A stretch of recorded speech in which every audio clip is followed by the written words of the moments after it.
চলে যায়। এরপরে তার শুরু হয় তার নারীবাদী যে আচরণগুলো, মানে বোরকা পড়ছে বাস এটাই, কিন্তু বোরকা পরা নারীবাদী। সে যখন আমি বলি যে তার আপনার আম্মা কিভাবে আমাকে এইভাবে লুকে আছে, আরেকটা স্বামী থাকা অবস্থায় একসাথে দুই স্বামী, তার টেন্ডেন্সি সে ফেসবুকে লেখালেখি করে যে সে একাধিক বিবাহ আর কি বিবাহ সে লেখালেখি করে, প্রোগ্রাম করে। অথচ সে বলে কি যে পুরুষরা যদি তোমরা দুই বউ রাখতে পারো, একটা মেয়ে কেন পারবে না? এই হচ্ছে তার টেন্ডেন্সি। আল্লাহ মাফ করে, আল্লাহ মাফ করে। আমি তখন আশ্চর্য হয়ে যাই, ভাই তার মারকে নিয়ে প্রশ্ন করার কারণে তার এই টেন্ডেন্সি, এবং সে নিজেও সেই টেন্ডেন্সি ধারণ করে, আল্লাহ মাফ করুক।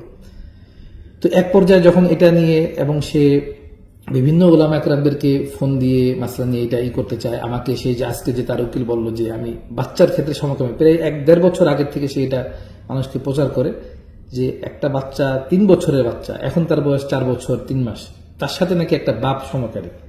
মাউজুবিল্লাহ তাআলা, মানে কি